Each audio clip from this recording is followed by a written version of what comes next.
How you doing? This is just a quick update. This sort of video is more for my client. Hi, Diane. I I'm back to working on that old house here in LA, but I wanted to catch up the rest of you that are here because of the work. I've discovered there's a good number of people here that have been following along with all the projects that I do. Thanks. So the walnut table, I got that all dialed in. I got the first coat of sealer on it. Drove it to Arizona Sunday. Came back Monday. Still not recovered from that. I'm pretty tired. The open closet in the hallway at this house, I'm just calling it an open closet. It's a coat rack that's built in. I got that all painted out. As soon as my client selects the hooks that she wants, I'll put those on and they'll be able to use that. On that, I've had some weird comments on it. Oh, nobody wants to see shoes and all this other stuff. That's not what it's for. There won't be any shoes there. There used to be a vintage piece of furniture in that to the left of it on this other wall that was falling apart. It was a huge eyesore and it wasn't very efficient. So we came up with this. And on the wall where the hall tree was, my client now wants to turn that into a gallery wall of family photos, pretty much floor to ceiling, the whole thing, which is going to be beautiful. It's going to be super cool. Good idea. Separate from that, by the way, when you walk into this place, there's a foyer and there's this kind of shaker style bench that they sit on to put their shoes. I need to speak with her because I have an idea she could do like a very simple piece there that would house all the shoes. You could sit on it and all the shoes would be in it. That'd be nice and clean. It's probably the best solution for that.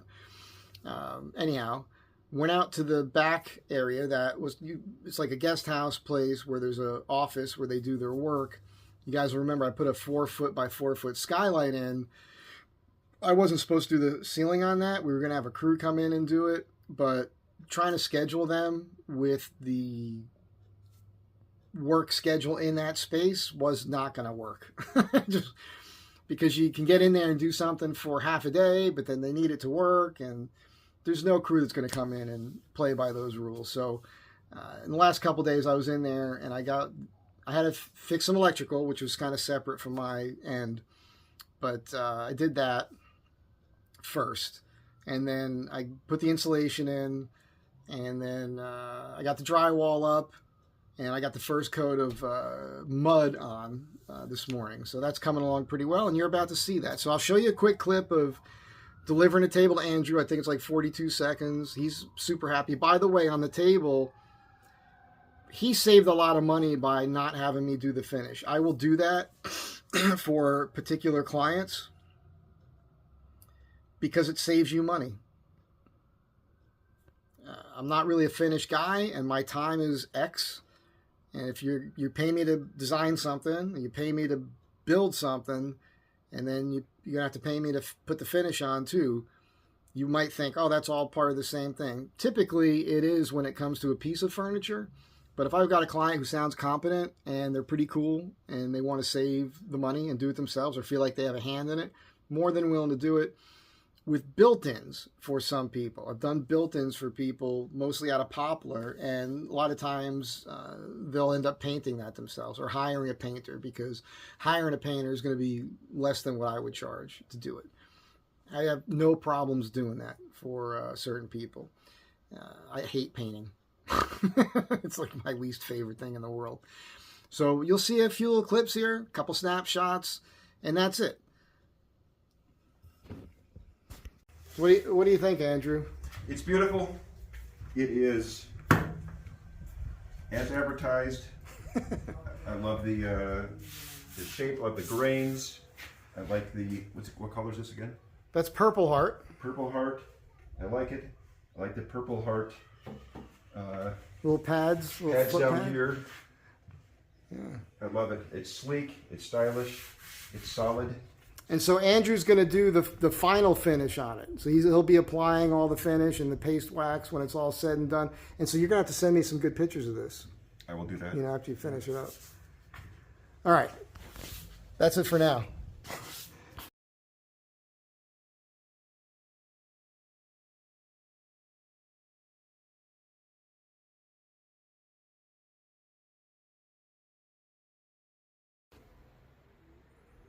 Okay, so This is for my client. It's also for those of you who've been paying attention. Some of you guys saw me put this skylight in months ago.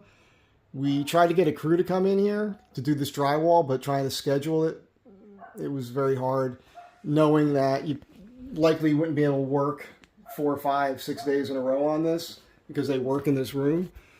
So I just came in and did it myself finally.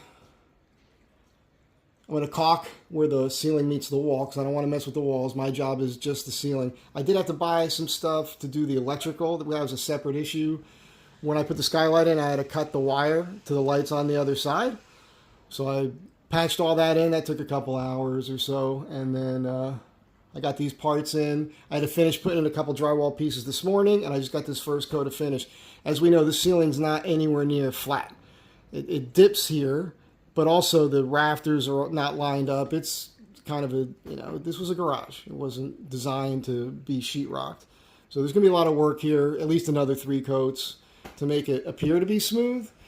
And then my obligation's here to paint that. And then that part's done. The thing I'll have to do after that is, I think I figured this out. I was thinking about it last night. I have to trim this out, the skylight.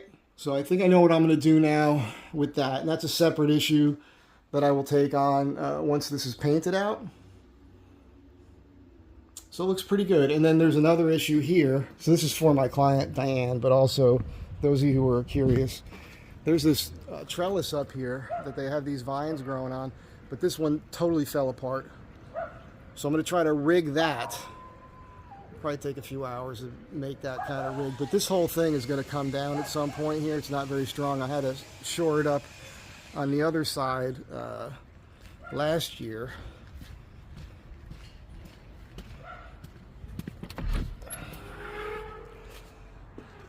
And never even got around to painting this, but I had to put that up and put a 2x up across there, notch it, and get that attached to the house because the whole thing was it's falling apart. It's not going to last very much longer.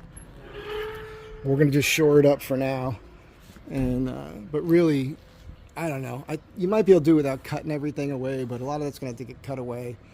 And then all these reinforcements need to be done more correct. And then we could probably tie some of it back up there and then let it go. But it's tough because the people that live here, they love that vine system, so they don't want to see anything happen to it. But plants are resilient. They will come back. And you can't work on it with all the vines intertwined in it. It's just, I'm pretty good, but I'm not a miracle worker. Jim, I'm not a miracle worker. Anyhow, that's it for now. I figure you guys might get a kick out of this. And again, this is mainly for my client to see what's happening. So Diane, I hope you like this. And for the rest of you, be good to one another. Catch you on the next one. Bye.